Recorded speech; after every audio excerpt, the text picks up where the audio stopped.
Summer 94.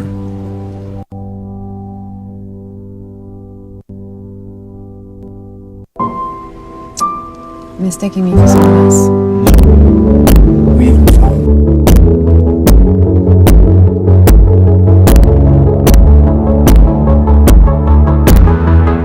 Hello everyone and welcome back to our program Talk Vibe. So today we're going to talk about a topic, one that everyone thinks they understand and yet often remains constantly confused about love in the digital age. And the relationships these days are really special. In the past, someone required time and you needed to walk across campus just to see them for a few seconds. Think for hours before sending one text or ask 5 friends whether you should confess. Everything took courage, real courage, but now a message, a sticker, a heart emoji, or even a tiny read confirmation can make your heart race, and on some nights completely ruin your sleep. And the modern romance has become faster, light, and strangely completed. And we fall in love through glowing screams. We get attended to voices we have never heard in person. And we rely on typing indicators to feel wanted. And we something treat online conversations like they are more real than reality itself. And the strange part is we often fall deeply in love on our phones, but learn to be silent in real life. We send paragraphs in chat boxes, but struggle to see even our full sentences face to face. Online we brave, offline we shine. And online we know exactly what to say, and offline we suddenly forget how to be ourselves.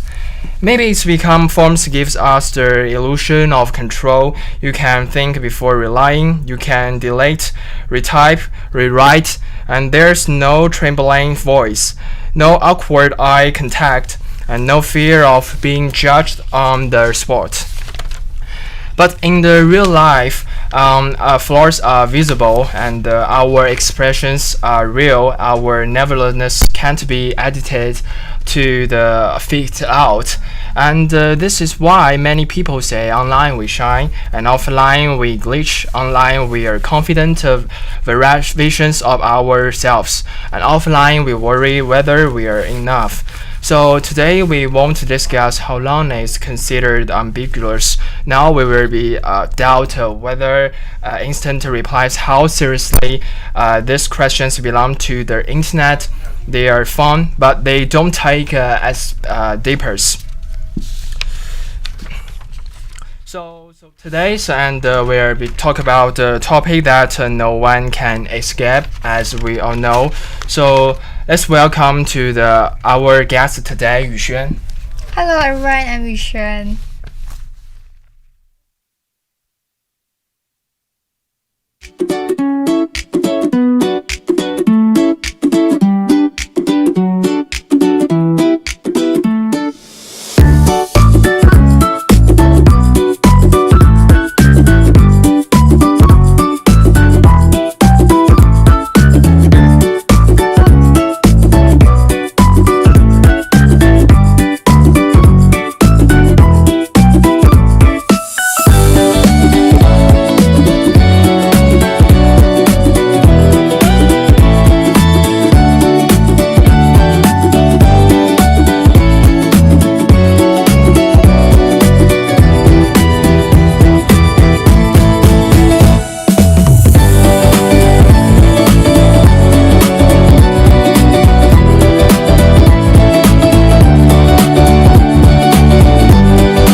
Okay, let's welcome back to our topic. I'm the host Ji Qiang, and she is our guest Yuxuan.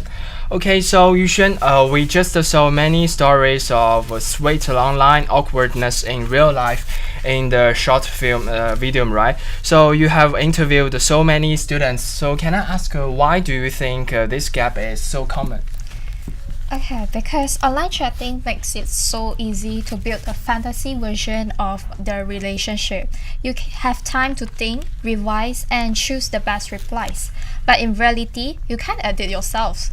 Moreover, online chatting allows you to present a polished version of yourself. You can only show your best side. For example, you can be humorous, patient, and talkative online, but in real life, you might be experiencing fatigue and anxiety and simply can't maintain the same expression. Because of this, the personality gap between online and offline is magnified infinitely. Okay, all right. Yes, online we all great to the perfect version, but while reality is the original version, right? Yeah, exactly. For example, someone might be super talkative and humorous in chat, but in real life, they might be very shy and unable to make eye contact. This contrast is invisible online. When I interview students, some say they are social butterflies online, but in real life, they are awkwardness experts. So both are their true self, but online, people mistakenly believe that's all there is. That's why the difference is so striking when you meet them for the first time. Because the other person isn't the image we imagine, but a complete person with emotions, feelings, and nervousness. Okay, I understand. So, why do you think the online relationship tend to progress too quickly? Because it's easy to get emotionally invested online. A simple "I'm thinking of you" from someone can make your heart race, but in real life, you might not even have seen what they look like walking. Online, it often progresses to imagination. So, the less you know someone, the more likely you are to imagine them as your ideal. So the distance between you shrinks rapidly in conversation, but reality can't keep up. When you finally meet, you realize, oh, we weren't really that close after all. Yes, yes. You started filtering after these days of chatting, but when you meet in person, and you don't even know how to start a conversation. Yes, we are often attracted to the imagined other person, not the real person. I think the most contradictory thing is we assume that being able to chat well equals compatibility. But actually, being able to chat well is just the easiest thing to fake online.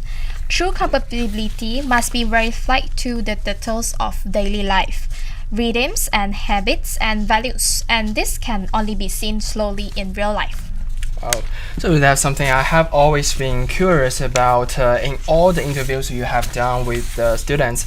Have you ever heard stories that sounded incredibly sweet online but became unexpectedly awkward in real life? And the kinds of stories, the perfect, and explain this online sweet and offline awkward.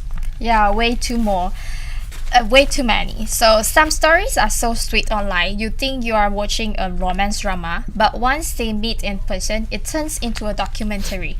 So I remember one girl who exchanged good morning and good night messages with a guy every single day for 3 months. So they share every detail of their daily lives, what they ate, what happened at the reverie, how they felt. She even told me, I feel like we are half a couple already.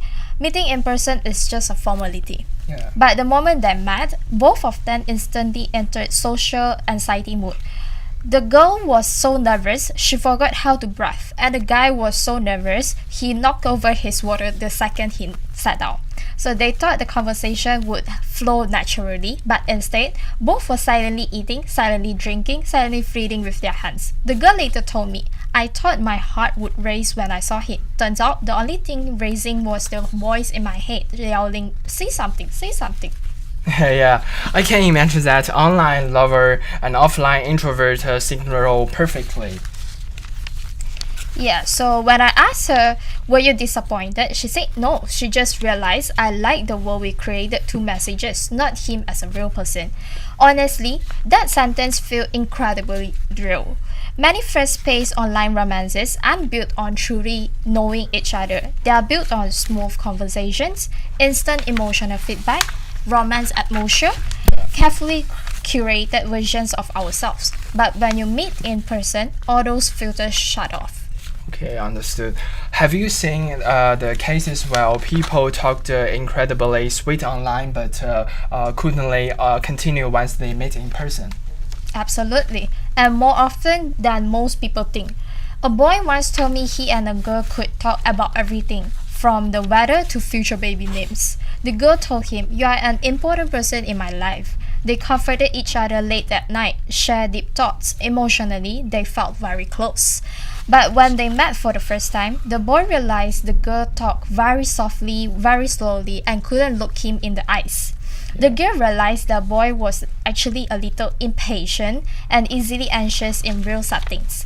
So their rhythms were completely off. After 2 hours together, both realized the two people we knew online aren't here at all. They ended things peacefully, and the boy told me something I still remember clearly.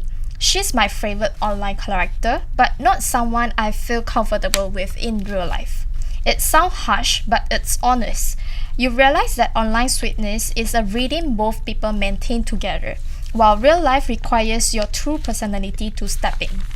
Okay. So what do you think is the real root causes of this gap? There's only one root cause. Online and offline run on completely different rhythms. Online chatting means you can reply while eating. You can take 10 seconds to craft a perfect answer. You can present the best version of yourself. No one sees your nervousness or awkward pauses. But real life is instant reactions. No delete button, no 10-minute drafts. Your face, gestures, tone, and body language revealing everything. The fastest things progress online, the bigger the fall on offline. Many students told me it's not that I stopped liking them.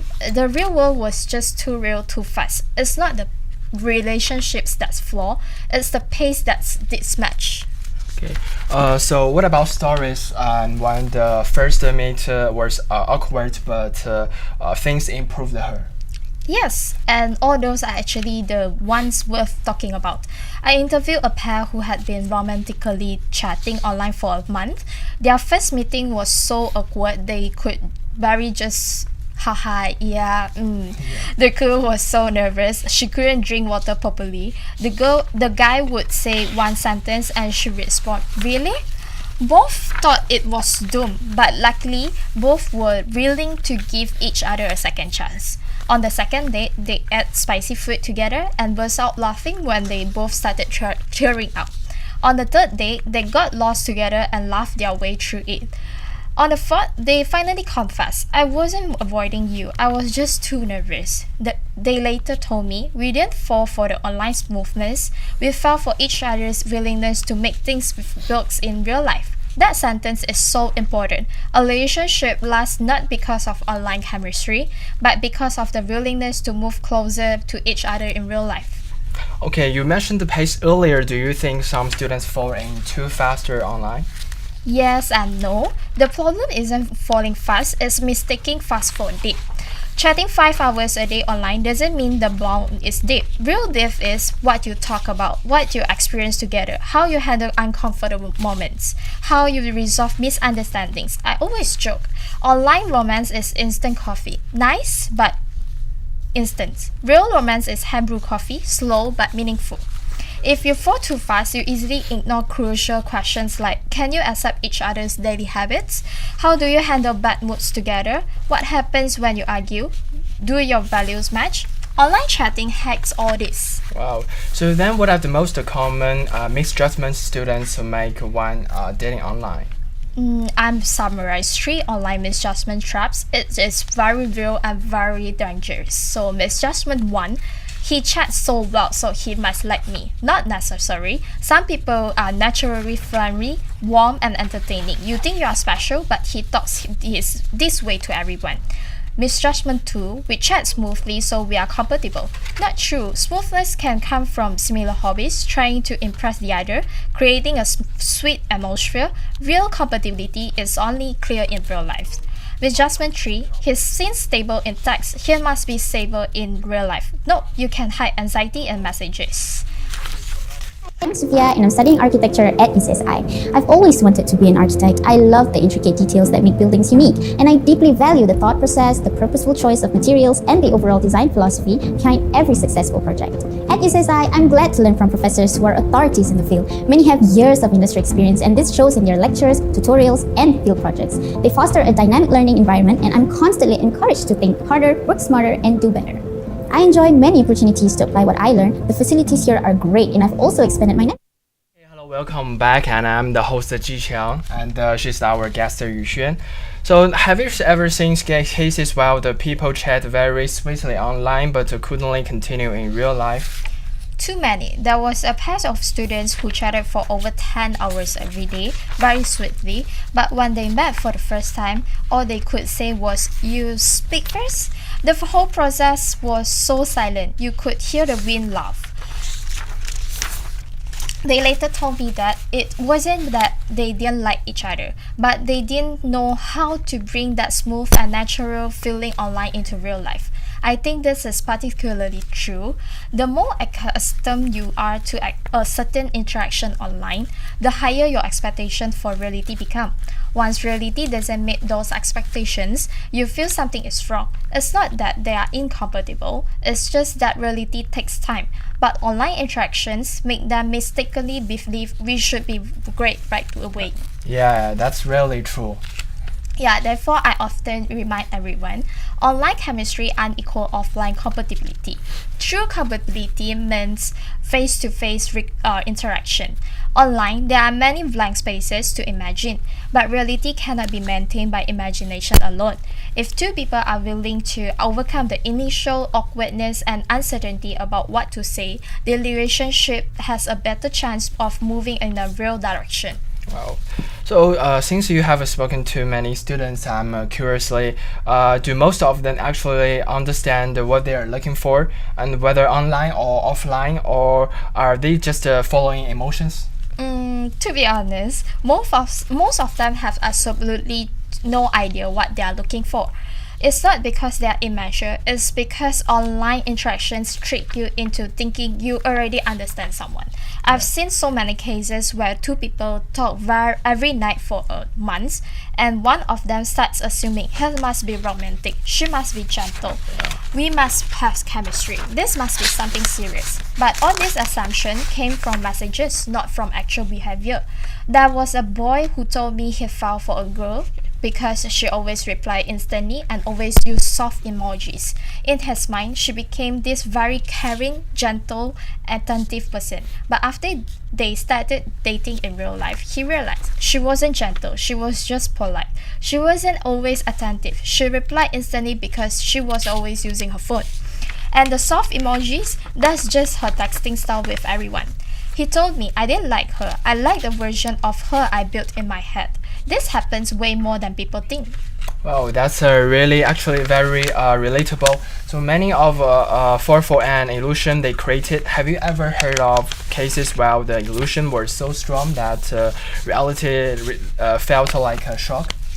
So many. I'll share a particularly memorable one. A girl once told me she was 90% sure the boy she was chatting with was her soulmate. Why? Because online, he was very expressive. He could talk about feelings, dreams, childhood memories. He felt like someone who had emotional depth. But when they met in person, the girl realized something shocking. He was only expressive online because he had time to think. In person, he could barely articulate his thoughts. She would ask, "How was your day?" Online, he'd write 3 paragraphs. In person, he would say, "Okay, yeah, normal." So she didn't expect that the same person could be so different in 2 settings. The girl told me, I wasn't disappointed in him. I was disappointed that I believed my own fantasy. That's the danger of online sweetness. It's so easy to imagine the version you want. Oh, so that brings up another question. Do you think online relationship make people too idealistic? Absolutely. Idealistic and overly confident. Online, you only see polished replies, chosen photos, controlled tone, and curated stories. All the tiny, unglamorous part, awkward laughter, messy hair, strange habits, nervous body language, none of this show up in text. So people subconsciously believe the other person is perfect. I once interviewed a guy who said his online partner felt like the best person he's ever met. But when he met in real life, he realized she was easily frustrated. She didn't talk like talking while walking. She had very strong opinions on small things. She was very introverted around strangers. They had no share rhythm at all.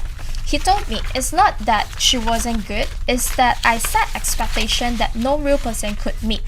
Online sweetness is like reading a romantic novel. Real life is like reliving one. And those two are completely different experiences.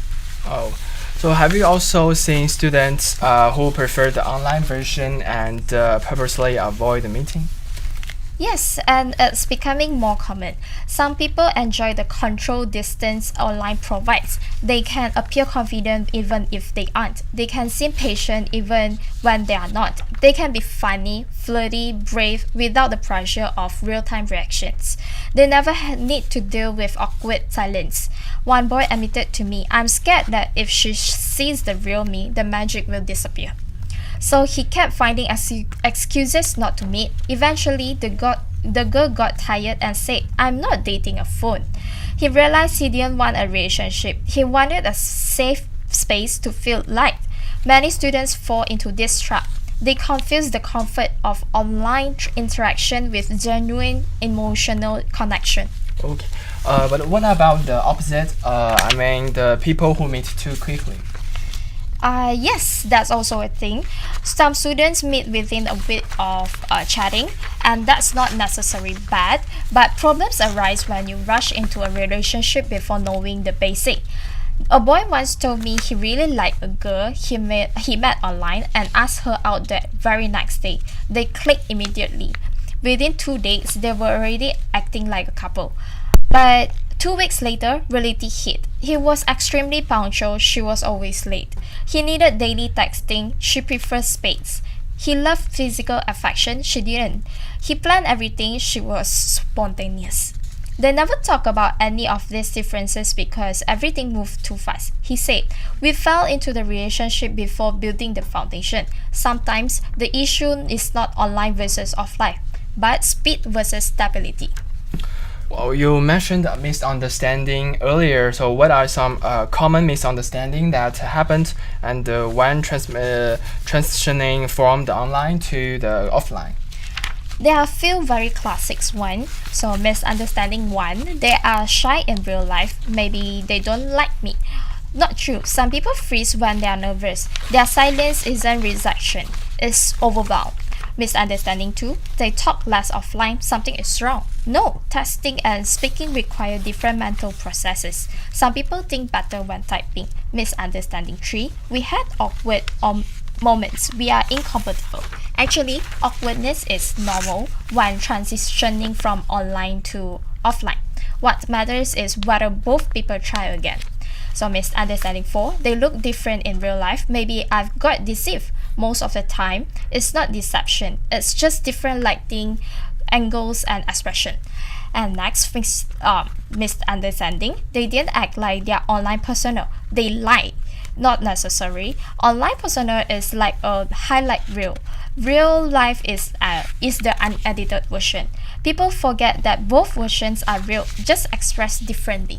Yeah, exactly. So all these examples sound incredibly realistic, but what about the cases where the relationship actually becomes stronger because of the awkwardness?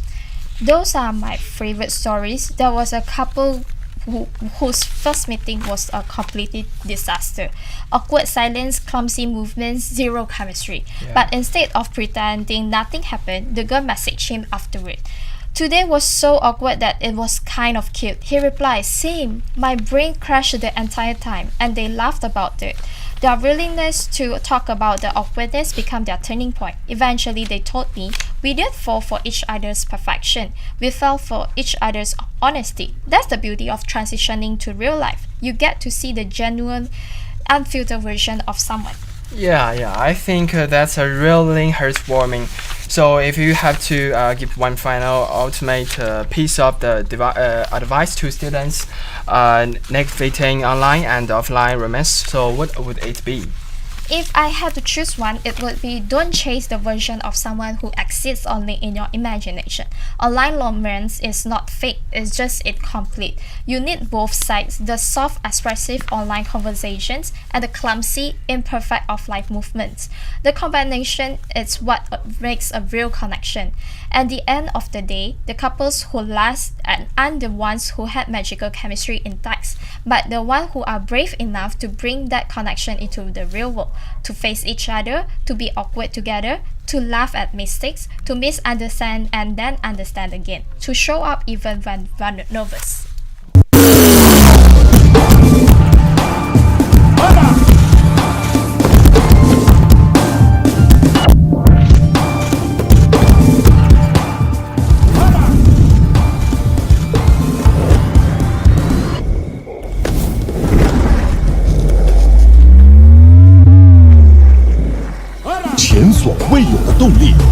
The Petronas Pre-Max 95 富含 Pro Drive.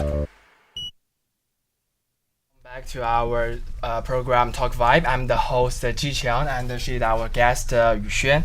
So I can ask, why do you think the modern young people are more likely to prefer online romance? Because online is safer. You won't be immediately rejected, you won't expose too many of your true flaws, and you can slowly unfold yourself. In real life face-to-face interactions, everyone feels nervous. And if I may add more to that, I think many young people today grow up in an environment where social expectations, competitions, and comparisons are very intense. When interacting in person, we can easily become self-conscious about how we look, how we speak, and even how we sit or smile. But online, all those anxieties temporarily disappear. You have space to breathe, space to think, space to choose your words. It gives you time to present a version of yourselves that feels comfortable and in control, instead of the version shaped by pressure or fear. Moreover, online give a sense of control. You can decide when to reply, how to reply, and whether to open up. You can slowly build trust without the direct pressure of real life. For many people, this is a comfortable, safe distance.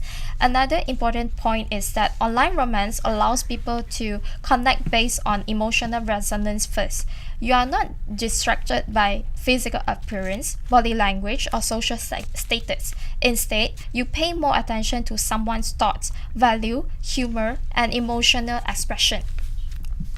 Many young people feel that online communication makes emotional connection purer because both sides are talking from the heart, without the usual real-life filters like awkwardness or social roles. But of course, this also comes with risks.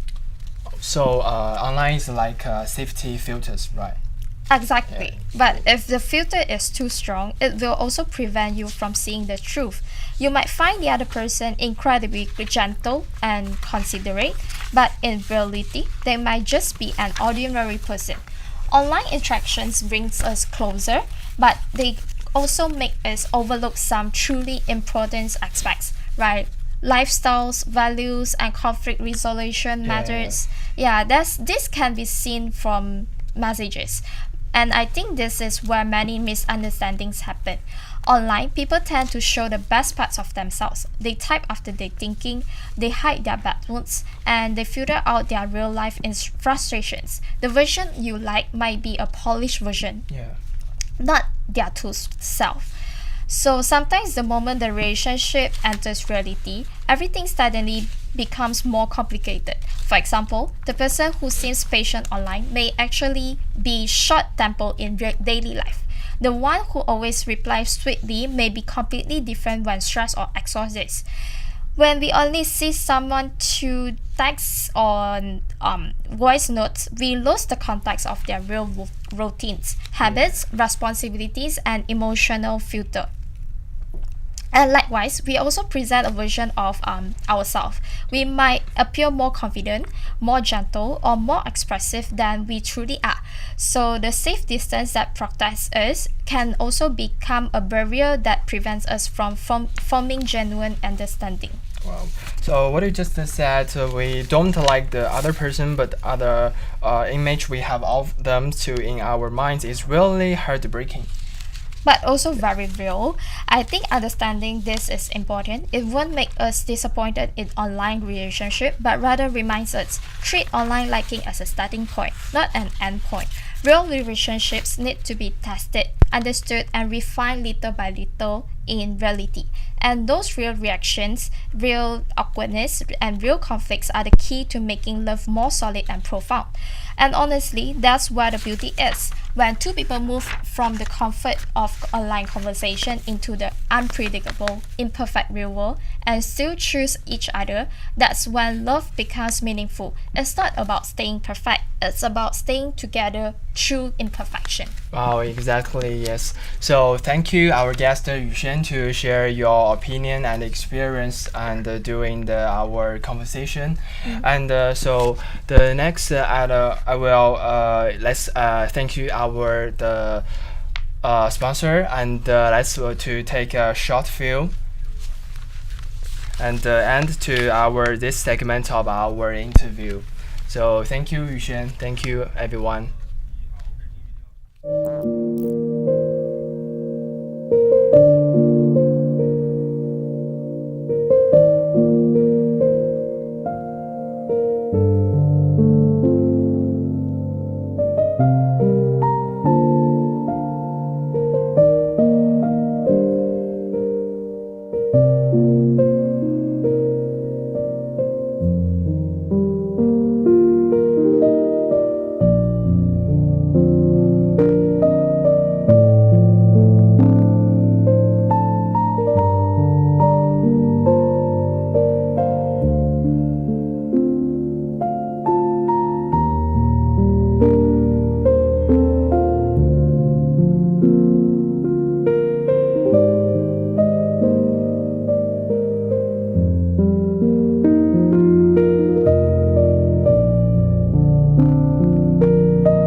Okay, let's welcome back. So after take a break, after watching the short video, I think a crucial question is how do we distinguish between the liking or and the true love? Online liking is usually instantaneous and instant. stemming from the emotional stimulation of chatting. But true love is a stable feeling that gradually accumulates to real life interactions. Liking is a moment, but true love is a period of time. Liking can come from a sentence, a photo, or a sticker that evokes a flutter of excitement. But true love is definitely after experiencing arguments, silences, and misunderstandings in real life. You still want to continue understanding the other person and continue to accompany them. This stability can only be seen offline. Okay, so many people say online is sweet, but reality is difficult. And what do you think are the differences? Because online, you don't need to deal with real problems, but reality does. Online, you can skip awkwardness and inconsistencies, but reality amplifies all differences. For example, online you might never talk about money, lifestyle habits, or future plans. In reality, however, two people have to deal with things like who decides what to eat, who waits for whom when someone is late, and even when facing pressure, whether you are an avoidant or communicative type. These things are hidden online, but reality will lay them all bare without warning.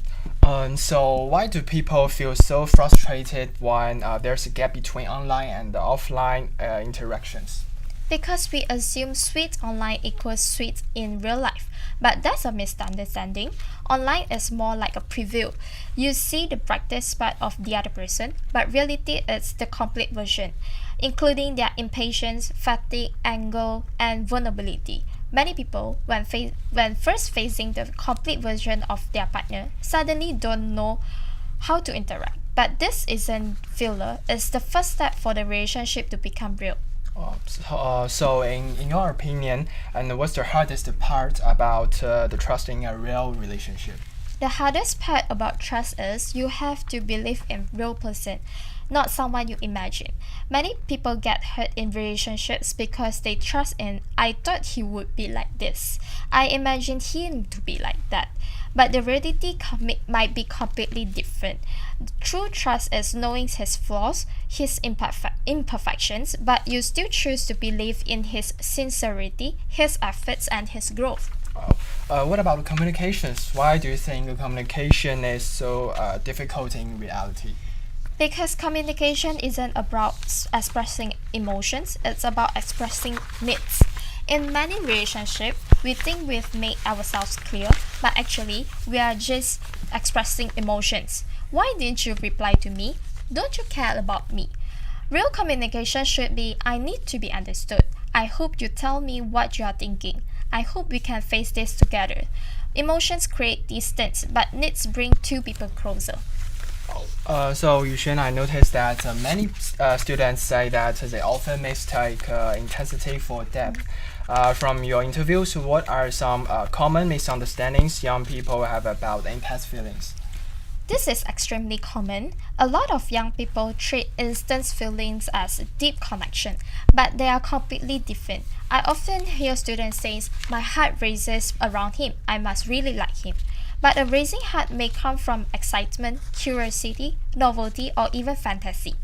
For example, a girl once told me she instantly clicked with a guy online. Their first voice call lasted 4 hours, and the next morning they started calling each other sweet names. That emotional intensity made her believe, wow, our relationship is progressing so fast. We must be very compatible. But when they met in real life, they couldn't even match their walking pace. So she walked too fast, he couldn't keep up. He walked too slow, she grew impatient. Their tastes were different. One loved spicy food, one hated it.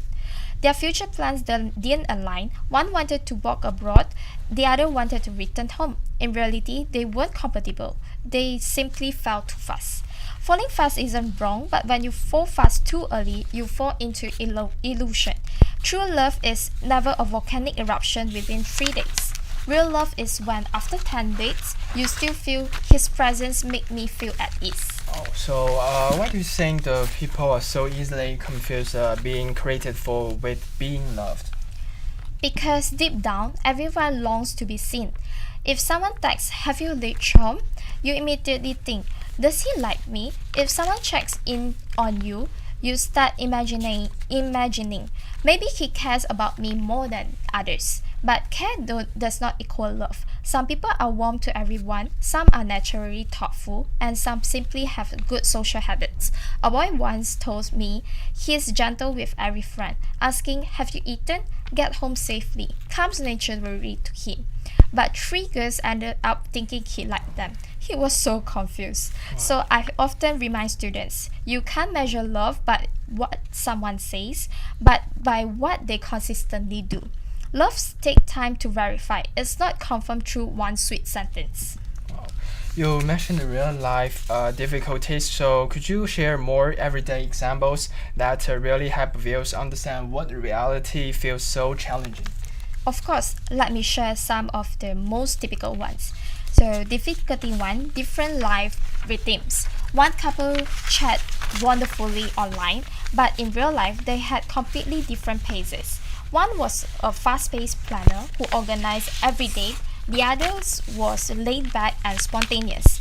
Every outing turned into an argument, not because they didn't like each other, but because their lifestyles crashed. Difficulty 2, different communication styles. Some people are direct, others are subtle. For example, a girl says, "I'm really tired today." What she really means is, "Can you comfort me?" But the guy simply replies, "Then rest early." She feels misunderstood and he feels confused. This is one of the most common sources of conflict. Difficulty 3, different expectations. Some people think love means constant closeness, others think love needs space and independence. Online, this difference is invisible, but in real life, it is hard. So, sweet online but difficult offline isn't because reality lacks romance, it's because reality is more complex, more detailed, and more honest. So why do many people feel lost when trying to contact in real life? Because in real life, relationships require skills, while online interactions only require feelings. Online, all you need is the ability to chat, but in reality, you need emotional regulation, communication skills, responsibility, patience, and tolerance. Conflict resolution, time management. These skills are 100 times harder than texting. I always say, online relationships rely on your fingers. Real life relationships rely on your abilities. The first meeting often shocks people because real life in relationship require dealing with what do you do when your partner suddenly has a bad mood. Should you get upset if they reply late? How do you handle being late or waiting? How do you communicate when opinions differ? These are issues online interactions will never show you. Oh, so that is really true, and I think that is very common phenomenon and during our daily life, right? Yeah. So, can I ask too? So, why do many people feel lost when trying to talk in the real life? Because real life and online it's always different. So people may fall in love with the text like I'm thinking of you right now, but offline is we required to face expression. So people will be showing every faces, gestures, and also everything just expressed in real life and face to face. So that is why online and offline will be so different. So I think it's very this is very the common issues during our daily life. Not only the adults but also the young people. They also have these problems. Right? So I noticed some of the people they can't they cannot perform better in the real life because they are afraid to talk with each other because they actually they may be introvert person, but some of people are introvert and some people are extrovert. So under the introvert person, they cannot talk face to face, and but extrovert person, they are different. So I think both of them, they are good, right? Okay.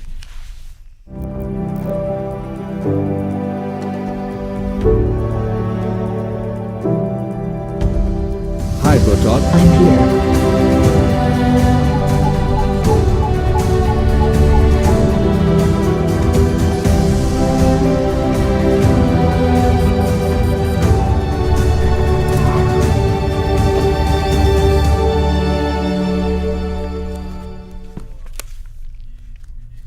Okay, let's welcome back. I'm the host Ji Qiang, and she's our guest Yu Xuan.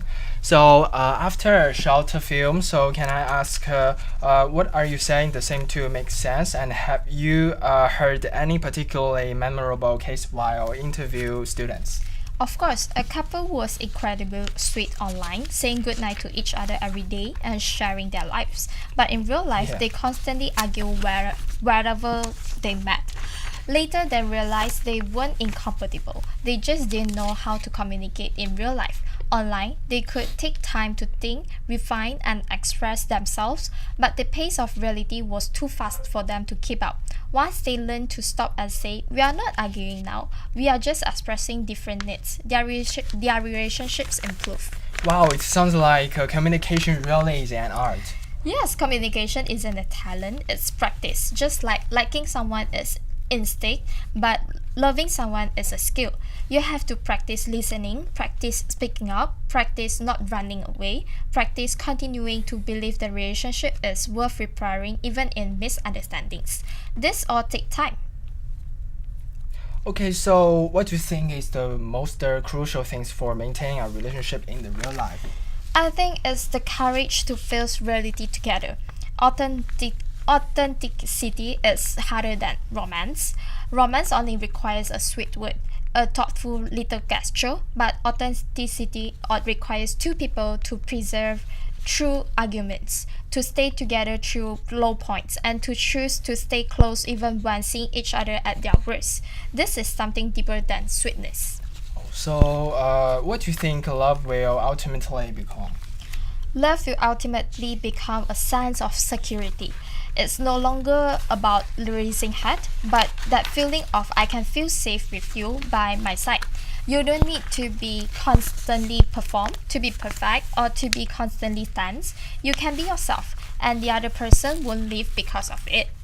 When you find that you no longer need to pretend, no longer need to be on guard, no longer need to use filters to beautify yourself, that's probably when love matures. Wow, so I can imagine that. So, have students ever share stories with you while the real life choose called Truster Collapse? That's one story I never forget. A couple chat sweetly online for 2 months. The girl found the boy gentle, stable, and considerate, almost like a dream partner. But after meeting in person, she realized that the boy was extremely anxious. He got nervous waiting in lines, felt uneasy in crowds, and panicked when rushed. She couldn't adapt at first, but she never sent any of this online. She even thought, has he changed? But they eventually understood he didn't change. Real life him was simply more complete. The girl later told me something beautiful. I learned to be loved the real him, not the version I created in my imagination. This is what trust truly is. Believing in real person, not in your fantasy of them. Oh, so earlier you mentioned that communication is about expressing needs. So could you explain this more? Absolutely, this is crucial. Most couple fights not because problems are big, but because needs aren't clearly expressed. Here are some real life examples. A girl says, "You never care about me." Her real need is, "I want to feel valued." A boy says, "Why are you always upset?" His real need is, "I want to know how to make things better." A girl said, "Why are you so slow?" Her real need is, "I want us to be more organized." A boy says, "You are too clingy." His real needs is, "I need some personal space." So communication is not about expressing emotions like anger or sadness. It's about expressing what you hope for, what you need, and how you want the relationship to improve. Emotions pull people apart. Needs bring people closer together. Oh, so have you ever heard a story where communication actually transformed that relationship? Yes, one that I always remember. A couple who were extremely sweet online constantly fought in real life. The girl was emotional, the boy had a quick temper. Every small misunderstanding escalated into a loud argument. They eventually attended a couples communication workshop where they learned a powerful sentence. Pause, we are not fighting, we are expressing different needs.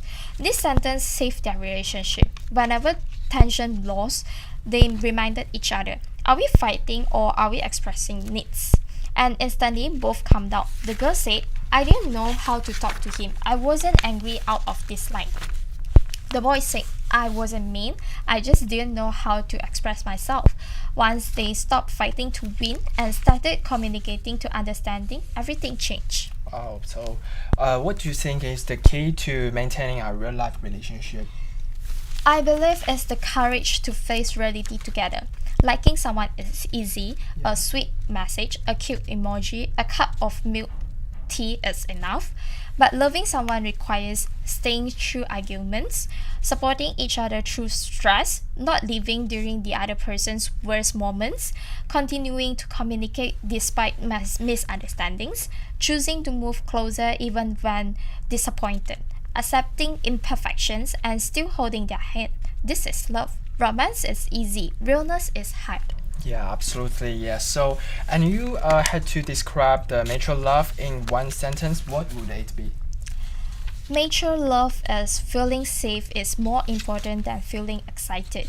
Heartbeats are temporary and emotional. Safety is stable and long-lasting. When you no longer need to perform, no longer need to walk on eggshells, no longer need to filter yourself, and you can be your true self without fear of losing them. That's when love matures. Oh yeah, so your sharing the just now remind me of a saying, and the more authentic and closer to authentic love. And so thank you for sharing today. And Yushen, I believe so many viewers will find the romance in the stories you shared. Love can begin with messages, but it must grow in reality. Messages are sparks, but reality is the fuel. Without fuel, the spark will go out quickly. But as long as we are willing to gather fuel and maintain the fire together, it will burn brighter and more steadily. Oh, so yeah, absolutely yes, and that's so beautiful. So thank you for sharing your opinion and experience today. And from your opinion, and we get more about some of the two type of the person than before. And so during the experience of your daily life, and I had noticed you have interviewed so many students, right? And but from the point of my view, I think whether you are introvert or extrovert, and that's good for you to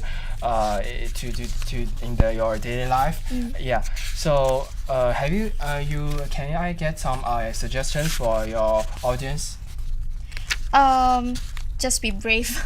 Just Well, be brave. yeah, just be brave. Whether it's offline or online. Okay, just a confidence. Yes. Okay.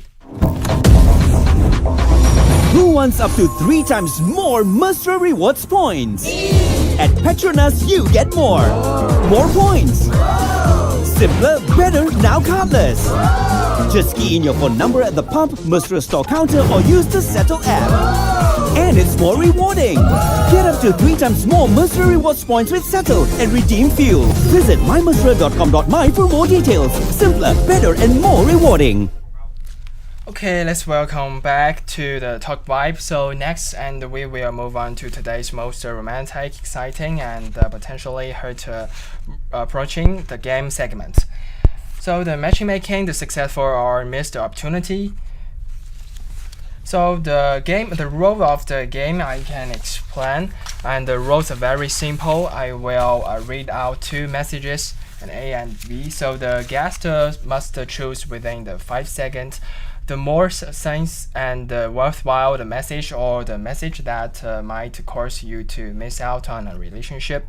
And and he will to hold up the 2 cards. So like the red cards, yeah. It's a match success, and the gray card is miss. So everyone, so please attention, and Yuxuan is someone who has a long focus on love and the real interactions, and his adjustment will appear so many sweet fantastics.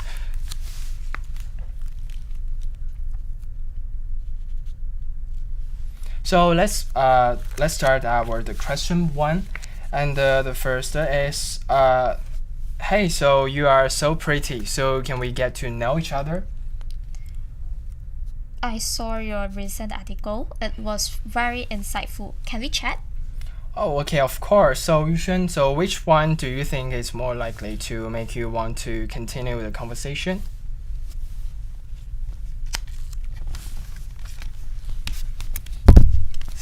Wow, you choose the match success, and can I ask why?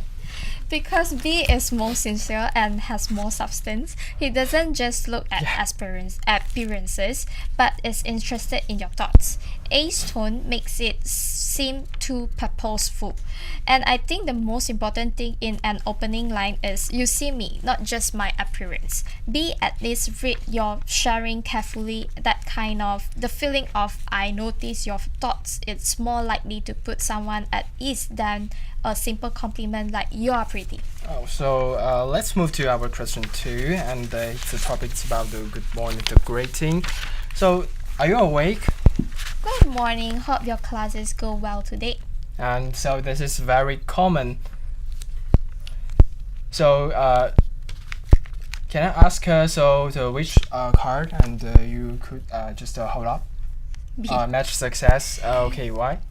Because are you awake is really too aimless. Many students say they don't know how to reply when they see this kind of message, but B is thoughtful, meaningful, and warm. It makes you feel cared for. Moreover, I think B's message has a I hope you have good day kind of thoughtfulness, which is the most easily overlooked yet most heartwarming little detail in a relationship. So let's move to the question 3. It's about the invitation method.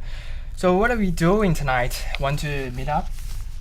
If you like, how about we get coffee this weekend? No rush, whatever makes you comfortable. Wow, so this is the classical questions. And let's count down to 5, 4, 3, 2, 1. Wow, it's a red card, so why? Can I ask why? B's victory is inevitable. Why? Because B is give a sense of security and also gave the other person space. There was no coercion, no urgency, but rather let the other person know I'm willing to wait for you. I respect your pace. This kind of messages is really a plus.